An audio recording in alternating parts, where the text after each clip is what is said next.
मैं बस में दौड़कर चढ़ा था इसलिए नहीं कि मैं लेट हो चुका था, इसलिए कि जवानी का ज़माना ही ऐसा हुआ करता है।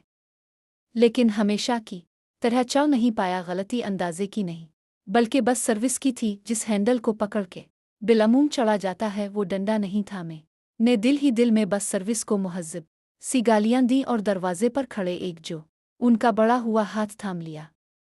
गेट पर खड़ा हुआ ग्रुप हंस पड़ा था।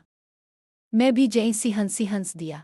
उन हालात में इस ग्रुप के साथ खड़े होकर मैं मज़ीद खुद का मजाक नहीं उड़ाना चाहता था। अंदर की जानिब बढ़ने की सही करने लगा। बड़ी किशमिश के बाद सबसे पीछे पहुंचकर ऊपर के हैंडल को पकड़ के मैं खड़ा हो गया।